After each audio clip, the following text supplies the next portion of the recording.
You need to leave because Rowan and his wife, Robyn, are coming back for their childbirth," my husband exclaimed loudly. I asked for clarification, and he nodded with a smile. "If it weren't for you, things would be smooth," he added. "I've always thought so. I despise people who always argue with their so-called logical reasoning. There are plenty of other women out there. Just because we've been together for a long time doesn't mean we have to stay together forever." It was my husband who made this bold statement. Whatever troubles he may face in the future, it's no longer my concern. He might think he can just sleep it off and forget, but not this time. He should take responsibility for his words. My name is Ophelia, and I'm 55 years old. Currently, I live with my husband, Donovan, just the two of us. Donovan is 60 years old, 5 years my senior. He recently retired, seeming pleased, saying, "Maybe I'll take it easy from now on and enjoy some fishing as a hobby." Meanwhile, I run a small but successful apparel business, which is doing quite well, thankfully. The reason we can afford an apartment with a bit higher rent is thanks to this business. Donovan used to be supportive, but things changed after his retirement. First, his daily routine changed. Now that he's retired and always at home, he has many days with no plans. As a result, he started to lead a more relaxed lifestyle, with an increase in days spent lounging around. He would stay up late watching TV or sleep past noon. If it's occasionally, that's fine, but when it continues for several days, I can't help but become concerned. Even when I suggested, "We're not young anymore, maybe we shouldn't disrupt our daily routine so much," he wouldn't listen. Instead, he would snap at me, saying, "I've worked hard all my life. Let me do what I want. Don't tell me what to do." Another issue was his boredom. He had few friends to begin with, and his only hobby was fishing alone. After retirement, he seemed to have too much free time. What he started doing was nitpicking my housework. Frankly, housework is not my forte due to my busy work schedule. I rely heavily on the latest home appliances. I depend on a cleaning robot for cleaning and electronic cooking devices for meals. But my husband didn't like that. "These robots can't possibly clean every nook and cranny. It's more reliable to do it by hand," he argued. Saying such things, he forced me to do the mopping. Additionally, there was a time when he complained about the dinner. "Stew should be slowly cooked in a pot with high-quality wine. It won't taste good with cheap wine," he argued. Even though he had never cared before, he started imposing his preferences on me. At times, he would even say, "Stop looking for easy ways out, you lazy housewife." I would consider his requests if I had the time, but I'm too busy with work to have such leisure time. After all, if he's retired and has free time, he could do it himself. When I pointed this out, he got furious and said, "Just because you're working, don't get too full of yourself." I couldn't help but understand why some people opt for a divorce later in life. Still, I endured, thinking of all the hard work we've put in over the years. But then something happened that made him even more unbearable. That something was the pregnancy of our son's wife, our only son, Rowan. He and his wife, Robyn, announced that she was pregnant.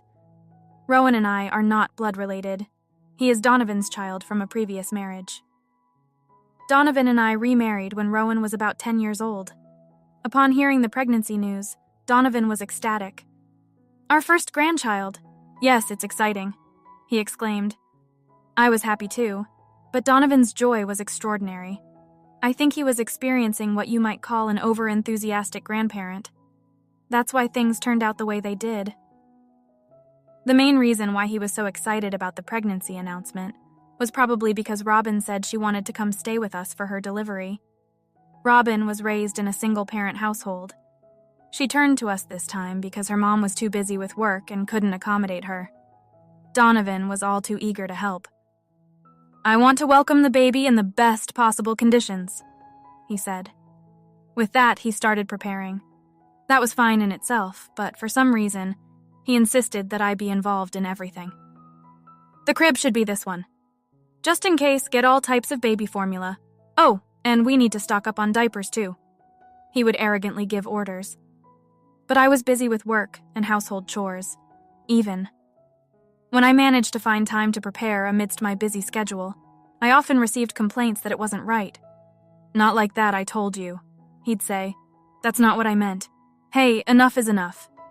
I get that you're excited, but if that's the case, do it yourself. Stop relying on me for everything." He must have never imagined I would stand up to him like that. He was stunned into silence. "Our first grandchild, you know, and you say such distant things. I see it's because you're not related by blood to Rowan. You don't find him dear, do you?" "That's not it at all. Don't say such terrible things. You're just going too far. I thought Robyn wouldn't want to come if she knew you were doing all this. It doesn't seem like a relaxing environment." Donovan tried to retort, but couldn't find the right words. He clenched his teeth in frustration and went into his room. I shouldn't have said that much. It was just that he was too enthusiastic, and I ended up saying too much because I was being stubborn too. And to be spoken of Rowan in such a manner was shocking to me as well. I do want Rowan and Robyn to feel relaxed. That's exactly why I had to stop Donovan's reckless behavior. I wanted to make amends with him afterward, but he wouldn't come out of his room. With no other choice, I said through the door, "I'm sorry about yesterday. I'm off to work now," and left for work. That day, I had many troubles at work and returned home much later than expected. At this rate, dinner would be late. What should I make? Thinking about this on my way home, I found Donovan already sitting at the dining table, waiting. "I'm home. Sorry for being late. I'll make dinner as quickly as I can." There was no response from him. I moved around busily, trying to make dinner in a hurry. Donovan just sat there watching me, as if to pressure me. If he's going to be home anyway, he could at least make dinner. At the very least, he doesn't need to rush me like this. Finally, I managed to prepare grilled chicken and placed it on the table. "Sorry to keep you waiting. Let's eat." Without a word, he immediately started devouring the grilled chicken. "Were you that hungry?" I also took my seat and began eating the grilled chicken with my fork. Before I was halfway through my meal, he had finished eating. After finishing, he sat up straight and looked at me. "What?" I asked, and he replied in a low voice, "You're always about work, work, work, neglecting the household chores." His unexpected words almost made me drop my fork. "What are you talking about? I'm not neglecting anything." "Don't play dumb. Like today, for example, just grilled chicken, no salad, no soup. That's unacceptable." Enjoying the story so far? Show your support by liking and subscribing to our channel. Now let's dive back into the story. Indeed, I usually serve salad and soup with meals, but it wasn't out of laziness today. He was watching me so intently, as if hurrying me, that I thought he wanted to eat quickly. So I hurried things along. Even though I explained this, he seemed unconvinced. "It's not just that. You negate everything I say or do. You must be looking down on me because I'm retired now. You think you're better because you're working." "That's not true at all," I protested. But no matter how many times I denied it, he wouldn't be convinced. I was getting increasingly frustrated. "Let's stop this fruitless argument. Rowan and Robyn will be visiting soon, and I don't want to greet them in such a negative atmosphere." At this, Donovan smirked. "Yeah, that's right. I've been thinking the same. That's why I've come up with a great solution." "A great solution?" I tilted my head. He loudly said, "Rowan and Robyn are coming back for their childbirth, so you need to leave." What seemed unbelievable, but he wasn't joking. "Leave?" I asked again. He nodded with a smile. "I think things will go smoothly if you're not around. I've always thought so. I despise people like you who always argue with their so-called logical reasoning. There are plenty of other women out there." I was shocked. After decades of marriage, to hear such words, Donovan seemed to be getting carried away. His words flowed non-stop from his mouth, pouring a stream of complaints directed at me. "First of all, you lack respect for me, the head of the household. Always complaining instead of just listening quietly. Complaining I respect your wishes as much as I can, but it's you who keeps making unreasonable demands. Besides, shut up, shut up. I hate the way you talk, so arrogant talking down to me. Just be quiet and leave. I don't even want to see your face." Donovan slammed the table with force. At this point, it was clear that nothing I said would make a difference. I simply said, "Understood," and returned to my room. The next morning, I immediately called a moving company. After being treated that way, I wasn't going to stay any longer than necessary. Luckily, it wasn't the peak moving season, so I was able to get an estimate and book the movers without any trouble. All I wanted now was to complete everything while he was away. But he was almost always at home. So, what to do? As I worried, it seemed like divine intervention occurred. "I'll be going out for a bit from tomorrow," he said. He is the type who thinks everything resets after a night's sleep, so he spoke to me quite normally. Apparently, he was invited by his fishing buddies for an overnight trip. This was my chance. There was a slight awkwardness between us. Perhaps this time, even he realized he had gone too far. Yet there was no apology from him. Perhaps he was hoping to pretend yesterday's outburst never happened. He's always been like that. Until now, I've been the bigger person, turning a blind eye. But after what was said, I can't just let it slide anymore. The moving estimate came quickly. I planned to take all the furniture and appliances with me, but it was less than I expected. The issue was finding a place to move to, but that was resolved smoothly as well. A person named Sophia, whom I knew through work, offered to let me stay at her place, and it was a brand new building, no less. "Are you sure about this?" I asked again. "You have helped me so much," she said. So, I decided to accept the offer. I went to see the property right away. It was more than satisfactory, with no issues at all. I then completed the move while Donovan was away. Thanks to his tit-for-tat, I had no regrets. Perhaps I'd grown weary of life with him too. The night after I moved, Donovan called. Thinking, here it comes, I took a deep breath before answering the phone. "Hello, Ophelia, what is this? What's going on?" Even from his voice, I could tell he was panicking. I almost laughed, but responded calmly. "What do you mean? The house, it's empty. What's happened here?" "Oh, you told me to leave, so I did just that. I took everything from the latest appliances to my favorite dining table." "I just told you to leave, not to take everything from the house. That's crazy." "What? It would be crazy to leave them behind. I bought all those things with my own money. You said they weren't necessary and didn't contribute a cent." He fell silent. But after a moment, he managed to say, as if squeezing the words out, "Well, it's fine. Rowan and Robyn are coming tomorrow. We'll manage without the furniture. Imagine their surprise when they see that room." "Good. Then it worked out perfectly. Say hi to Rowan and Robyn for me."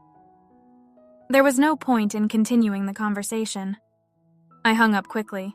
There was another significant matter, but since he hadn't noticed, I didn't mention it. The next day, Rowan called to say, "We're almost there." "Didn't he tell you I've left the house?" "Really?" John seemed surprised, but didn't probe further. In fact, I sensed more relief than shock in his voice. "Wow, you're not there. We can do whatever we want then. You're not coming back, right?" "That's right. I always had a feeling, but John probably found me annoying. He didn't like that I didn't coddle him because he was a stepchild. 'You're not as kind as other women,' young Rowan once told me. I thought I was raising him with love so he wouldn't struggle in the future. Well, it's better this way. We don't have to walk on eggshells around each other. Robyn wasn't fond of you either, so she'll be happy. Take care." Being overly talkative must be something he inherited from his father. After hanging up the phone, I found myself pondering this. I was somewhat on edge that day, making it hard to focus on work. I thought I might receive a call regarding the furniture and appliances. Previously, Robyn had mentioned, "Having all these appliances must make things so much easier for you." I secretly suspected that their return might be motivated by these conveniences.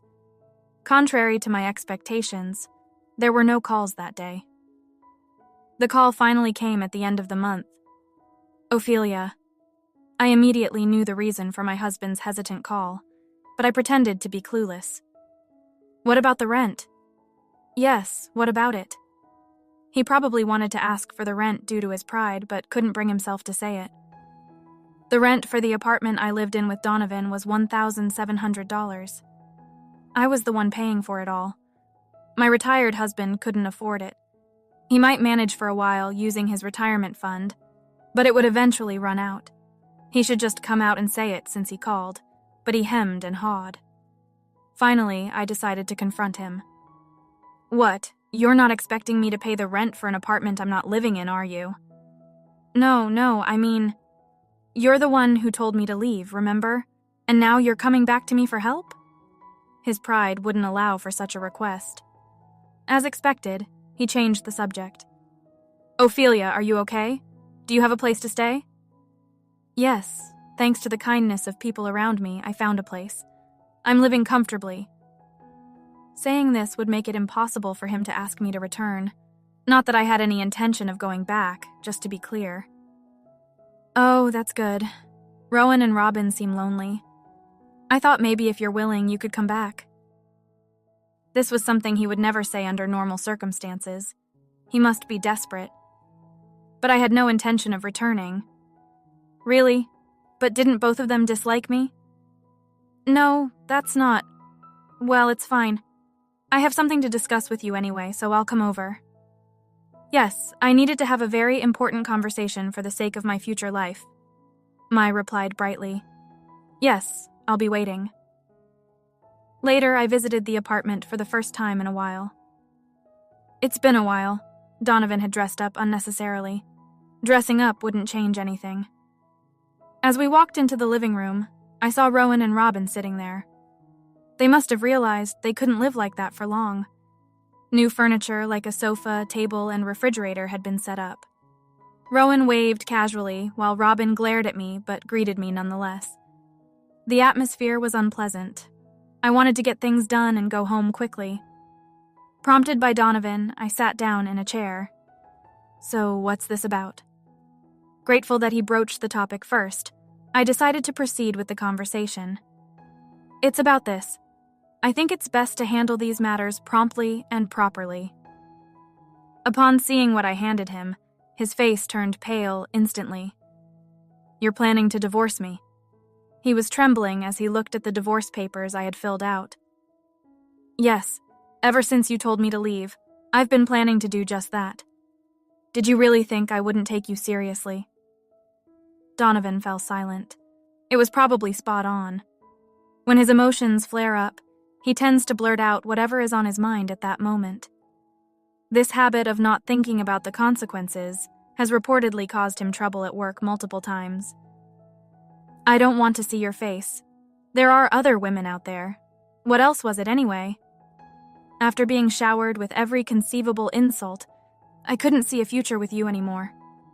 He probably remembers saying those things, even if he didn't think them through. Donovan's head remained lowered, sweating profusely. "Yeah, I said it, but that wasn't... it wasn't what I really meant. You can't say such things without meaning them. I'm appalled." "Well, it doesn't matter to me anymore. I was shocked. I can't do this anymore. That's all." Looking directly at him, our eyes met. He immediately flinched and averted his gaze from mine. "Won't you reconsider? We've come so far together. After all we've been through, to be told such things, it's impossible. I can't be with you anymore." I stated my position firmly. He let out a long sigh. The silence was so intense it was almost painful. Unexpectedly, it was Robyn who broke that silence. "Excuse me. The one who's being most inconvenienced here is me."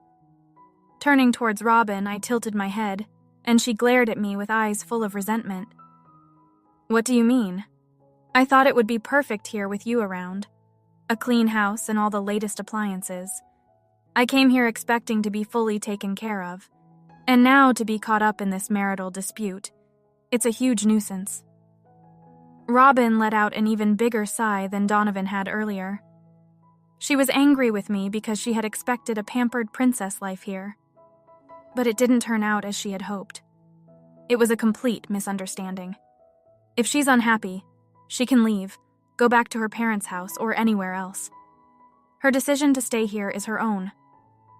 When I conveyed this, Robyn's face turned bright red with anger. What? How dare you speak to me like that after I went out of my way to come here? I never asked you to come. Robyn looked like she was about to scream. Her breaths were heavy and rapid. But that's ridiculous. I told my hopes to Donovan, and you have no idea how much I was looking forward to this. And now this. It's too much. Finally, Robyn burst into tears. John was beside her, trying to console her, but this made things a bit clearer for me. Donovan's excessive enthusiasm for his grandchild was likely fueled by Robyn's expectations. Being relied on and flattered probably went to his head, making him act like he was on top of the world.